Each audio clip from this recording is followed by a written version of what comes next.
Episode 30 of the Redmont Rangers Road to Glory career mode here on EAFC 24, and we have 3 games to get to today. All 3 games in the league. We have Lincoln City at home, we have Ipswich Town at home, and then we have Port Vale away. I think I want to take on Lincoln City. Lincoln was the city where I went to university. I did go and see the Imps on a couple of occasions. So yeah, fond memories of the city itself, not so much of the football team. I didn't follow them particularly closely, but it was a good time going down to Sincilbank once or twice. I actually lived very close to the stadium as well. I lived in the Sincilbank area during my first year, so we're not going to Sincilbank today. We're hosting Lincoln City, but it'll still be good to have them at Redmont Arena. I've made a couple of changes, or I've created a new team sheet for this particular game. We've been really poor defensively, and I did want to try out counter-attack. However, I think just the defensive style being set to drop back is just so inhibitive on counter-attack. I don't think we can do that, but I have set up fairly narrow, very narrow, and fairly, what would you say, shallow, I guess. But we are sticking with kick and rush. I've gone with a full 1-4-1 formation as well. So we're going to go with Elliot Willis in goal, a back four of Josh Key, Caleb Taylor, Harrison Stanley and Nick Zaroya. We're going to have Anderson sitting just in front of the back four, and then a midfield of Lancaster, Garbutt, Magoma and Just with Dale up front.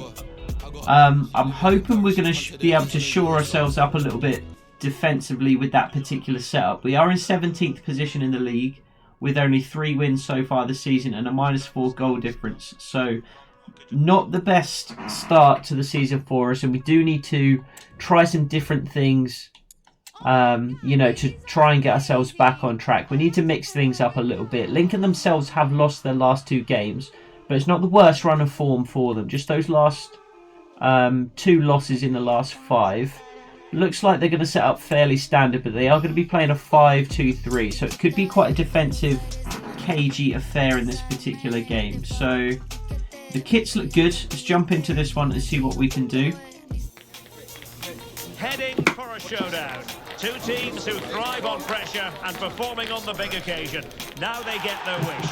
Fans the world over are fully focused on this atmospheric stadium where the drama is about to be played out over the next 90 I've not been particularly impressed with the gameplay recently on FC24. I feel like at the start of the year it was really good, but as so often happens, patches drop and updates happen, and you never know what they're kind of fiddling around with in the background, in addition to what they reveal in the pitch notes and the title updates and things like that. And I feel like the last week or so the gameplay has just absolutely fallen off a cliff. I feel like I can do nothing against the CPU because they just dribble into the penalty area and then just shield the ball from you. Your defenders do absolutely nothing but stand and stare at them, and then they just pass it to a player who's wide open in the penalty area, usually standing almost directly on the penalty spot itself, and then they just smash it in. It really wasn't that way at the beginning of the year, but I really feel like it's been that way the last week or so. So I've had a little mess around with the sliders. The purpose of changing the sliders is not to make the game easier. I'd like it to be a challenge. It's to make it more realistic and more entertaining. So I haven't just completely nerfed the CPU just so that we can dominate games now and, make a run and get top of the league before January. Certainly haven't done that, but I have mixed things up a little bit, changed things around, just to try and get a bit more attack and variety from the CPU, try and get a little more awareness from our defenders, although you are kind of hamstrung in terms of what you can do. And that's a really poor cross from Ryan Lancaster. I do need to remember that I've switched crossing to manual as well rather than semi, so we can't. This is something that I have noticed though since I have played with the sliders, or potentially just since the update. The goalkeeper keeps just doing these like 10-yard goal kicks. Attempting to shoot. What a strike from Michael Garbutt. He can't seem to kick it further than sort of 25-30 yards. And quite often it's a lot shorter than that. So I'm not really sure what's going on there. I can't think of anything that I changed in the sliders for that to be the case. Poor pass from Josh Key. We are set up very narrow here, so I just wanted to condense the central areas of the pitch. Allow the CPU to have the ball out wide. And then, yeah, try and take away the central areas. Nice run from Ryan Lancaster. Jake Dale's not quick enough to keep up with him, and Ryan Lancaster ends up striking the ball straight at the goalkeeper. Well, that's a good save, but really he should have scored from there. That's a big chance. And a fine tackle. Really good start from Redmont Rangers. Quite a lot of pressure early. Not just with the ball, but without it as well, as we can see from Magona there.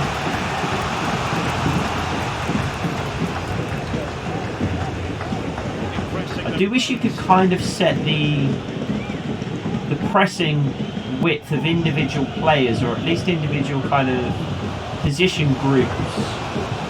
Maybe that's a bit much to ask. But similar to kind of player instructions, you know, where you can have players... Oh, he's got to get rid, and he does eventually. Where you can have players set to, you know, cut inside, stay wide, that kind of thing. I do wish I could kind of set my back line to play very narrow, but keep my wide midfielders a little wider. Just because I want to be very narrow in those deeper areas. But I'd like Eli just to maintain his width a little higher up the pitch, but maybe that's a little much to ask.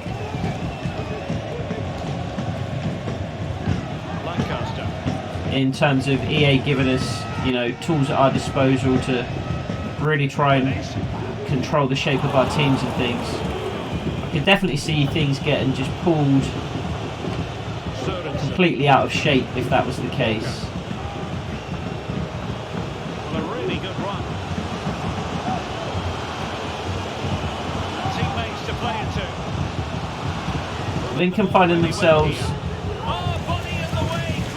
putting on a little bit of pressure in the last 5 minutes or so. A positive start from Redmont Rangers, but Lincoln certainly very much in the game. A good block from Harrison Stanley, sends the ball out for a corner.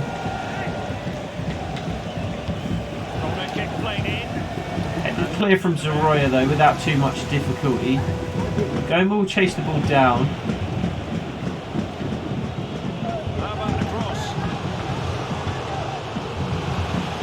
We'll work it wide again. They do have players out wide, but as long as we've got players in the penalty area, which we did, we're not going to be in too much trouble there. Jake Dale makes a good run.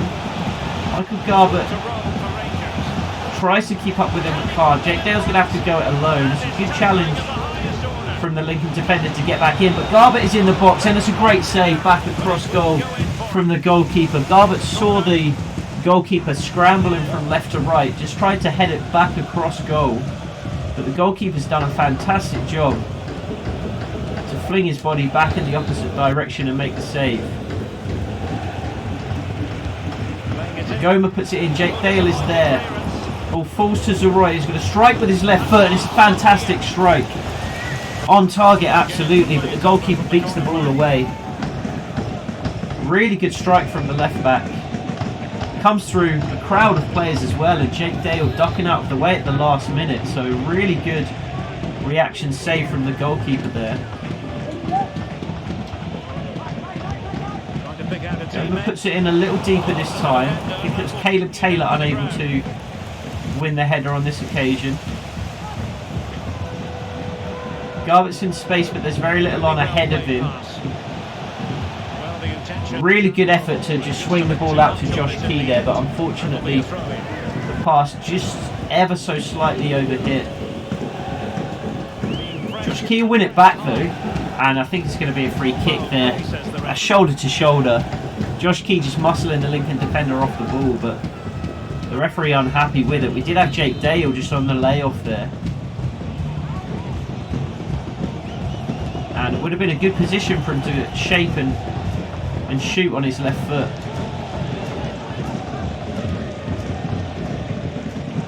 Ngoma continues to impress me. Stanley. He's not particularly impressive just on paper. You know, he doesn't have any play styles.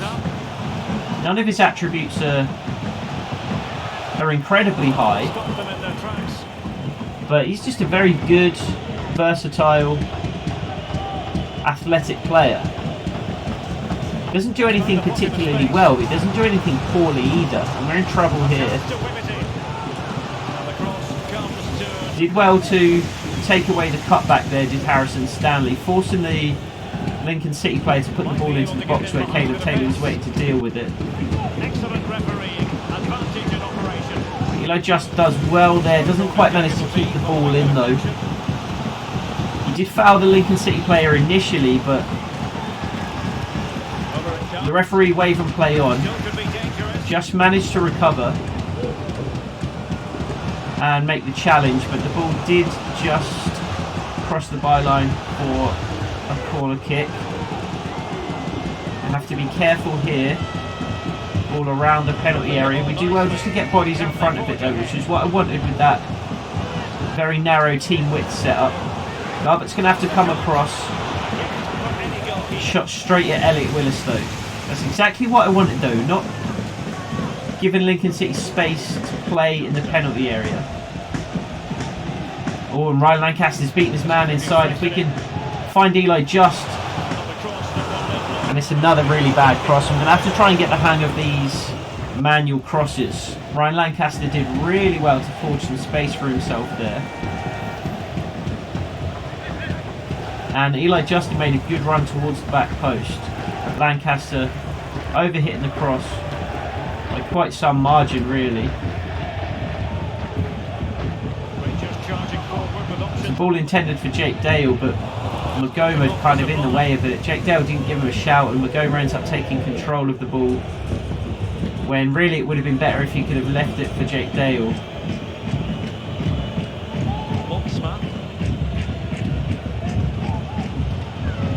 And as we predicted before the game, it has been quite a cagey defensive encounter so far. Not too many clear-cut chances for either side, really.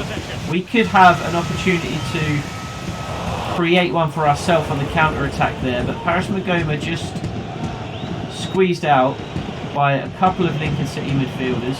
Really poor pass from the Lincoln player. And Michael Garbutt's able to cut it out fairly easily.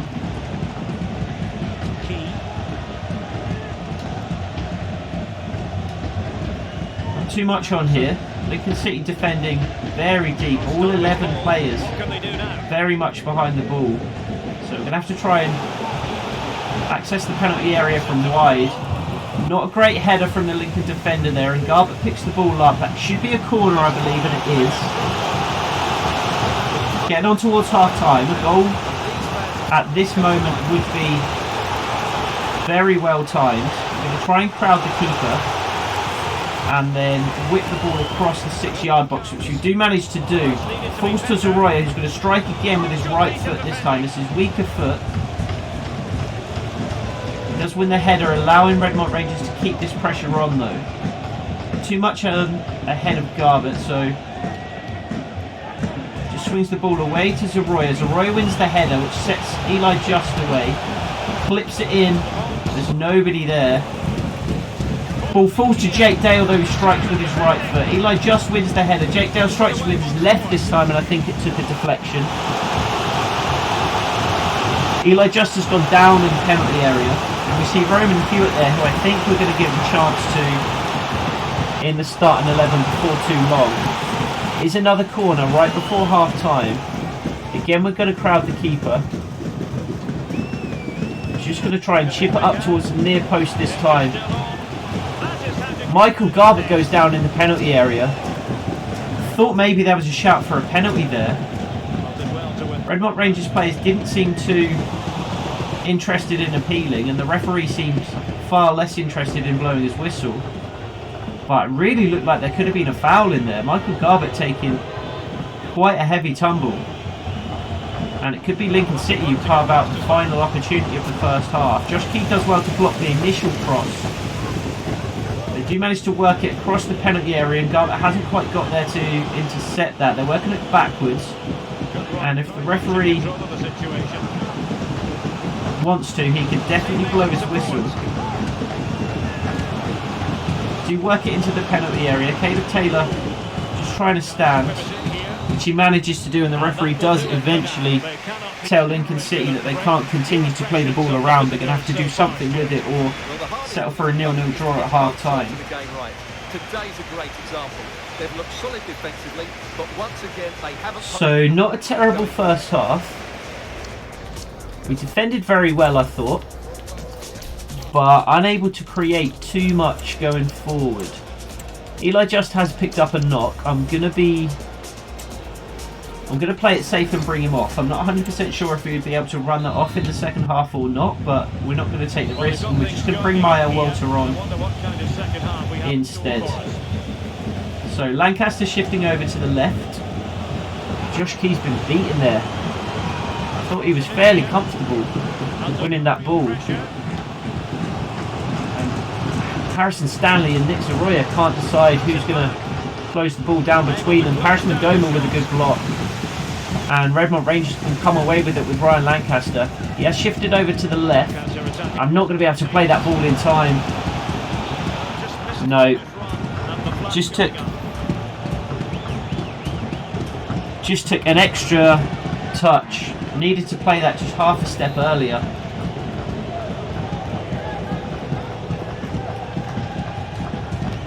Anderson wins the header well. Jake Dale brings it down. And for some reason there's a free kick. I've got no idea what that is for. Jake Dale looking fairly flummoxed as well. Really good header in our own penalty area though. Not sure who that was. But Ryan Lancaster's got some space to drive at the Lincoln City back five they're playing. Whips the ball across. It's a good ball in. Maya Walter can't get there, but Magoma can. Strikes a goal again, takes a deflection, and it's Maya Walter who taps it in from a narrow angle. Magoma had several bites at the cherry. Couldn't convert the chance himself, but the ball does fall to Maya Walter, who taps in from close range with the goalkeeper barely managing to get to his feet in time. Well, not managing to get to his feet in time, barely managing to get to his feet before Maya Walter struck the ball. He did dive to try and block the shot, but Maya Walter, he's having a really good season. His first season for the Redmont Rangers first team, coming up from the youth academy towards the end of last season. And he has a few goals already this year. I had much higher hopes for Brett Gibbs, but it's actually Maya Walter who's proven to have more of an impact here in Season 2 of this Road to Glory. And he's in behind again here, so he has a goal already. Not quite going to be able to act quick enough to get an assist there, but he does pull it back for Ryan Lancaster towards the back post. Maya Walter looks very good, very good on the right hand side. And there's the goal again. Does well to score. I mean, it's basically an open net, but it was a very narrow angle. I could certainly have seen him clip the ball against the post there, or even into the side netting, but he does manage to find the back of the net. Michael Garbett doesn't manage to find any space on the right hand side there. Might be a chance to break. I think we're fine sticking in our default balanced game plan for now, but I think we have to consider moving back to defensive at some point if the game stays this way. Good defending, and again the shot goes straight at a very grateful Elliot Willis. Got space on the right hand side here, so although we want to slow the game down slightly now that we've got the lead, With Josh Key in so much space, makes sense for Elliot Willis to roll the ball out to him immediately. Josh Key manages to dig out a cross, but it's behind Jake Dale. Thanks for the update, Alex. Do you like this 4-1-4-1 formation? I feel like it makes us a lot stronger in midfield. Being able to play Brandon Anderson just ahead of the midfield, and then also have a player like Magoma or possibly Richard Hassan in future games in the midfield as well, alongside Garbett. So 2 defensive midfielders, but not completely sacrificing our creativity, still being able to have a more creative attack-minded player in there. When we were playing that 5-2-3 formation, Magoma finds a bit of space here. Jake Dale's taken up a great position. Oh, but he just kind of pokes the ball towards goal with his right foot. If he wrapped his left foot around that, that could have been in. The 5-2-3 formation, we do commit to playing very defensively. And we've got very little creativity in midfield.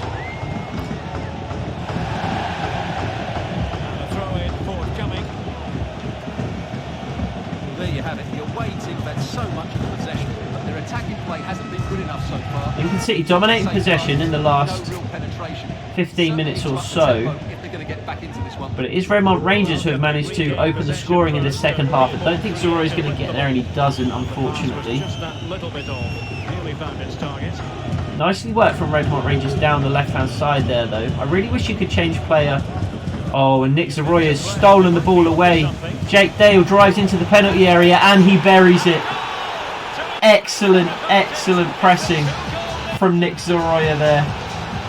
And Jake Dale doubles the scoring. I was just about to say, I wish you could change players whilst they're waiting to take the throw, because I would like Nick Zoroya to get back to his left-back position. And I would like to have control of either Lancaster or even Jake Dale in that position whilst Lincoln City take the throw in. But it's actually Nick Zoroya who presses high up the pitch there immediately after the throw in, nicks the ball away from the Lincoln City player, squares it to Jake Dale, and he is never going to miss from that situation.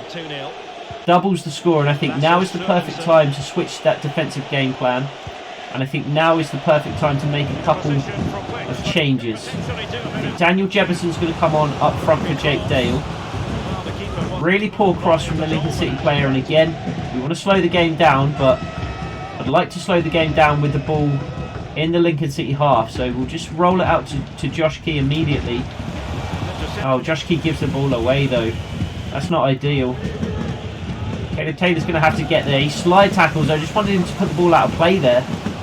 But instead he slide tackles.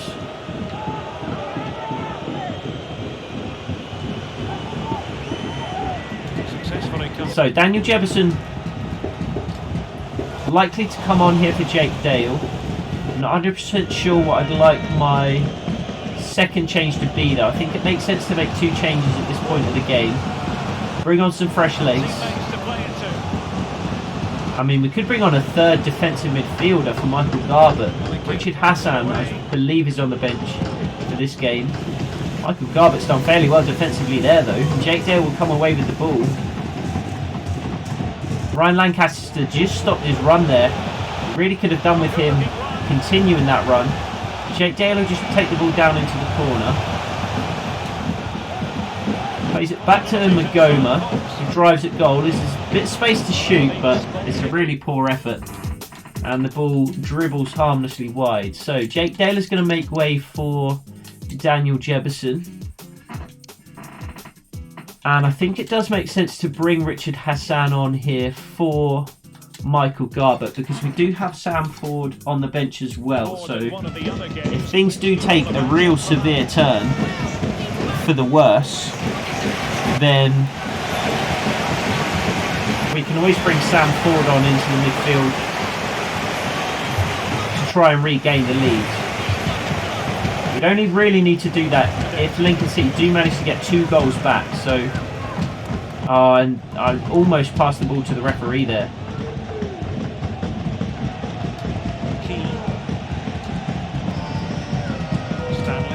So about 20 minutes to go. 20 minutes just to see this game out. I think we keep the ball as much as possible in these 20 minutes.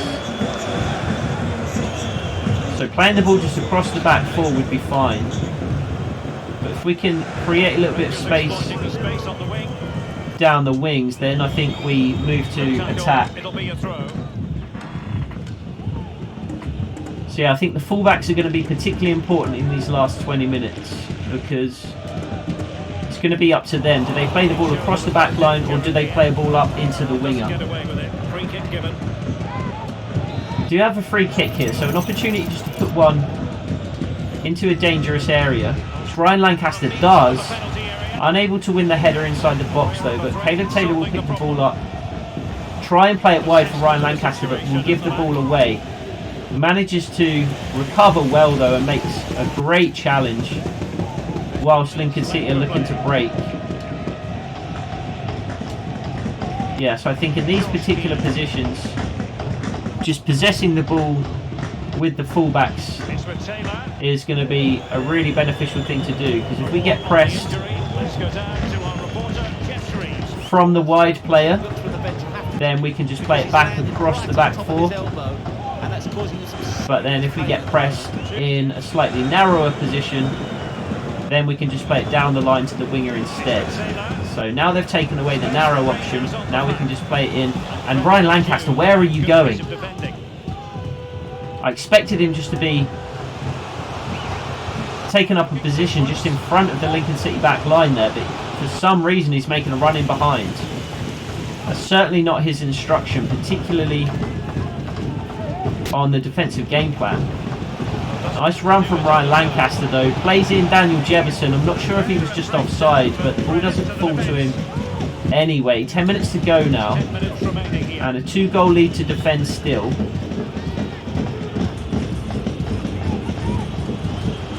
Josh Key makes a diving challenge, and it's just a yellow card. I was worried for a moment there. I don't think it was a red, so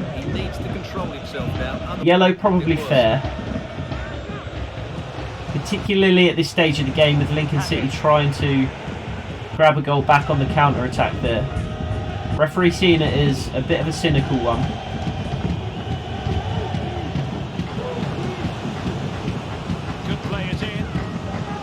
Magoma trying to win the ball back with Khan, and a really poor cross. And Magoma's going to get a yellow card here as well. I think that's a little much from the referee.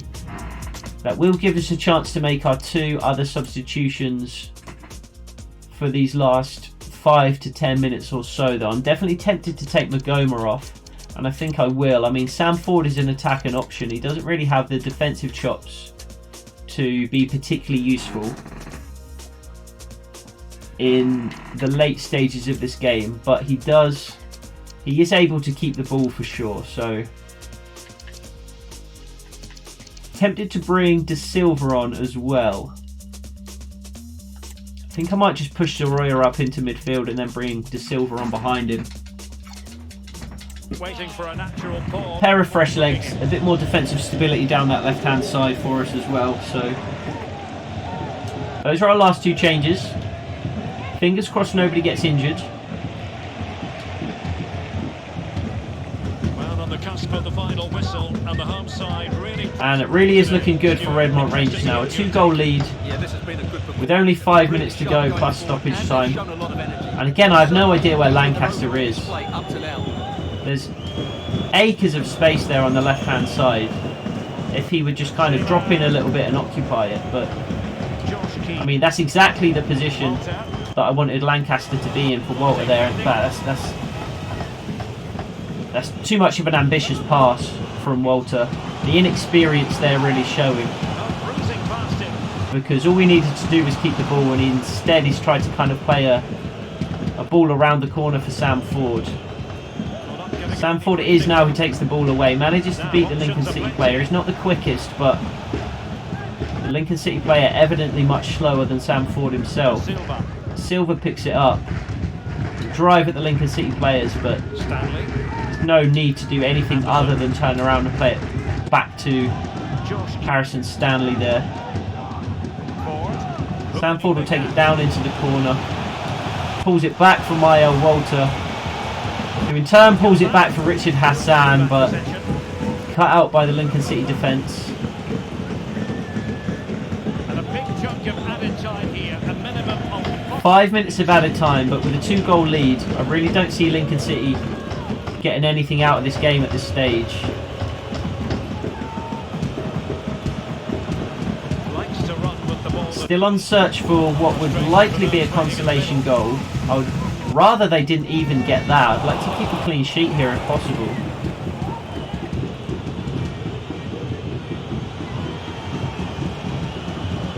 Hamilton.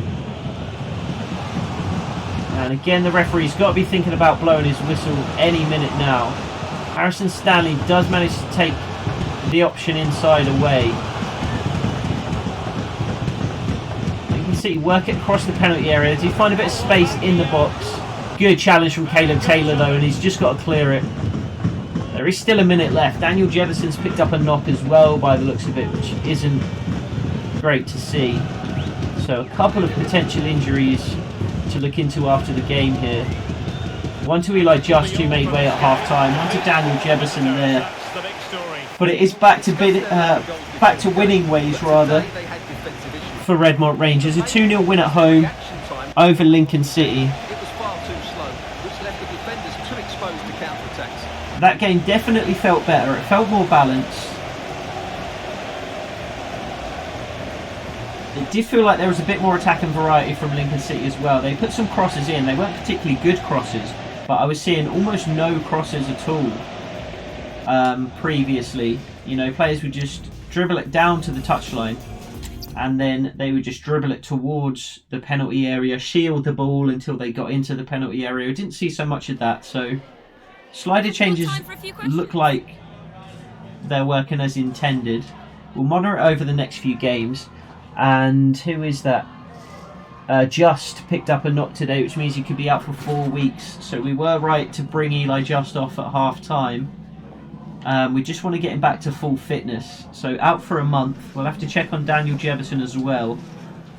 Don't think we're going to get a question about him. So an opportunity for Mael Walter and for Brett Gibbs to step into the starting 11. And we defended really well and that gave us the platform. That's certainly the case in this game. It hasn't been in recent games, but in this game we did defend really, really well. What do we do differently? It is that we defended our box a lot better. Took away options inside the penalty area that were there before. Played very narrow, which worked out well. Yeah, but it is just Eli Just who has a hyperextended knee. So he's going to be out for a month. Daniel Jefferson doesn't have a lingering injury though. And we can change Reece Bevan to a right wing back now. He is right-footed. So he's more suited to the right-hand side. And then the opposite is the case for Jose Da Silva, who's joined the team as a right wing back, but is actually left-footed. And Oscar Duarte is already up 5 overall. So he was a 57 overall at the beginning of the season. Another player we brought up from the youth academy late last season, just like Brett Gibbs and Mael Walter. And he is already surpassing Jose Da Silva. Although he is 2 years older, he's already 19 years old, Duarte. So interesting to see that. Doing really well out on loan. I think we do have a few other players out on loan, so it might potentially be worth checking on those players as well. We have Brendan Clark out on loan as well, who's also moved up 5 overall to 62. And then Noah Cook has improved by just 2 overall to 59. Charlie Coates just by 1 up to 60. So a couple of players having really successful loan spells in Brendan Clark and Oscar Duarte. So that's really good to see. A couple of players have got some things to say. Great performance from Jake Dale. Don't put any pressure on yourself, Matthew Garbutt. And then Richard Hassan definitely has a chance of making it. So another game in quick succession here against Ipswich Town this time. I'm going to give Daniel Jefferson the start in this particular game. And I'm going to put Luca Morrow on the bench. Samson Tavide, we do need to get back in the team at some point as well. I signed 2 strikers on loan, and Tavide's just kind of been shut out. What I think I will do is actually put Samson Tavide on the loan list as well. And if we can secure him a loan move for January, I think that would be good. And then we can run with Jake Dale, Daniel Jefferson and Luca Morrow for the remainder of the season. And then potentially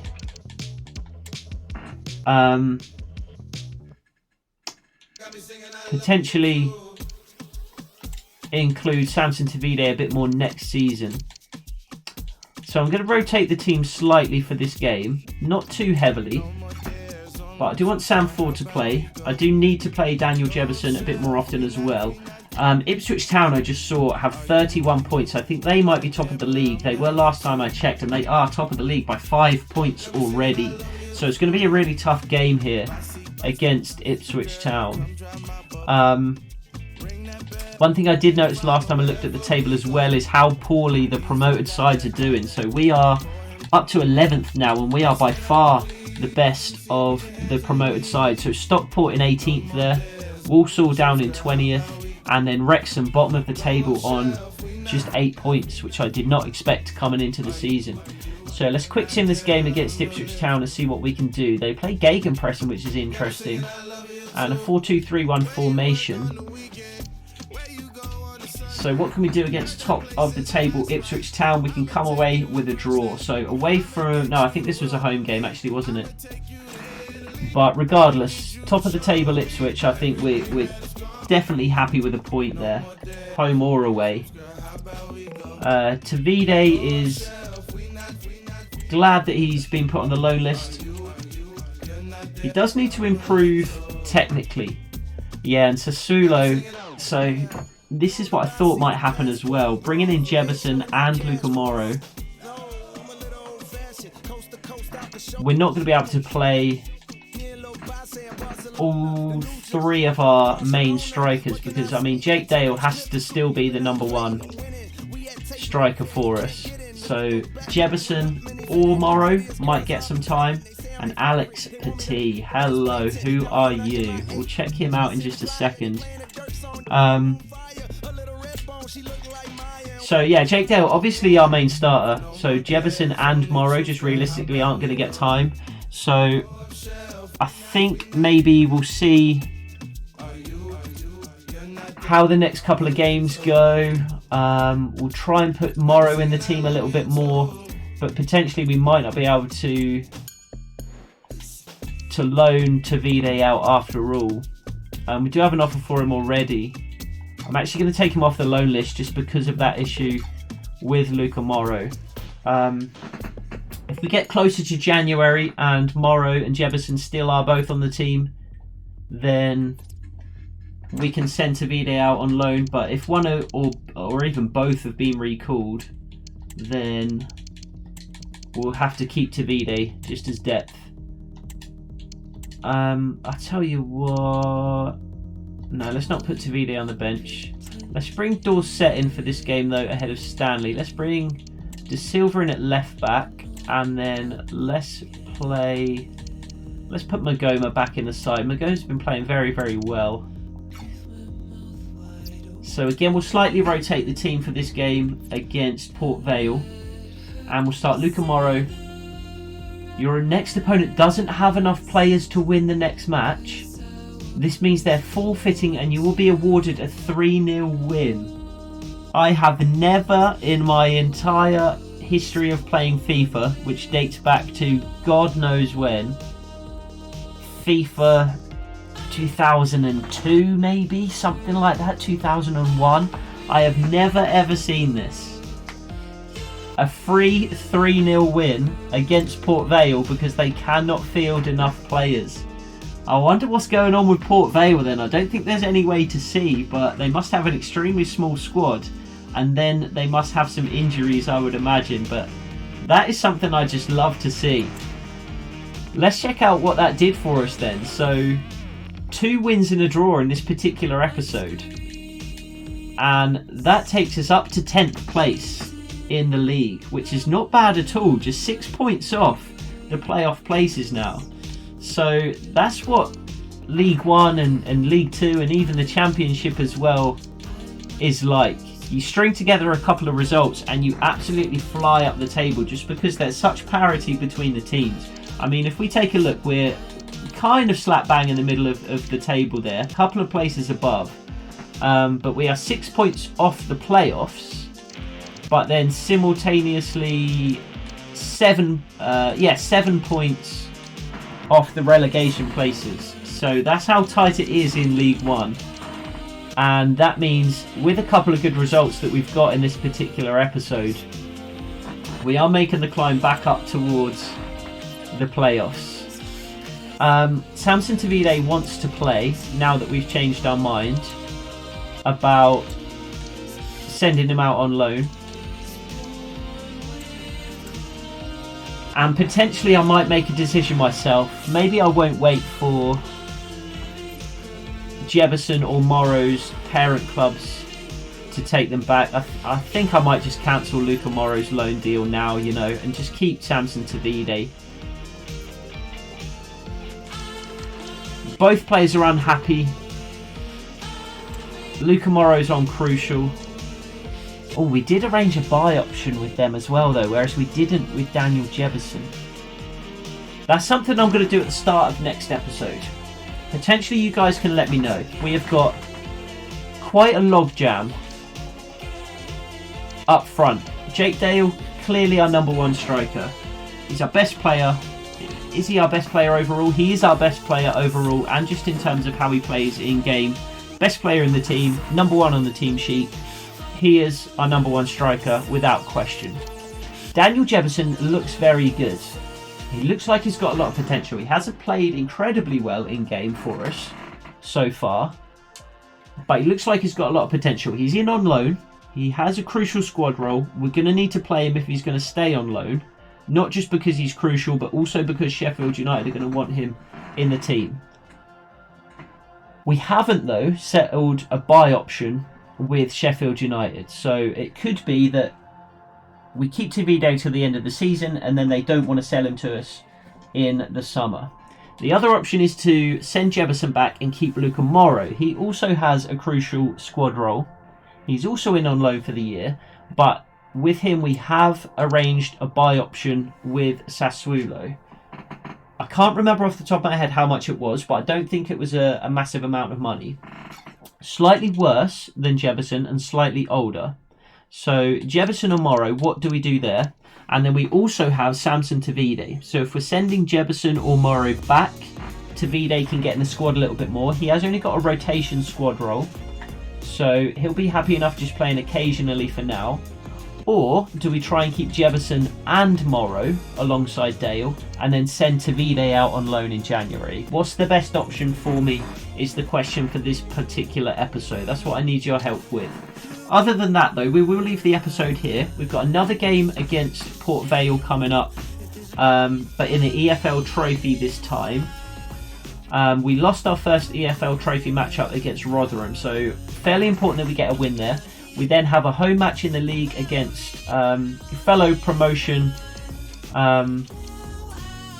victors Walsall, and that rounds out the month of October, and then we move into November where we have Plymouth away. So those will be the 3 games that we play. I'm likely going to play one of these 2 games against Port Vale or Walsall, and that will be in the next episode. So yeah, really good episode here. 2 wins and a draw. Dale back on the score sheet again, but we do have that logjam up front. So let me know in the comments what we should do with Daniel Jefferson, Luca Morrow, Samson Tavide, and we will tackle that at the beginning of the next episode. So until that episode, take it easy.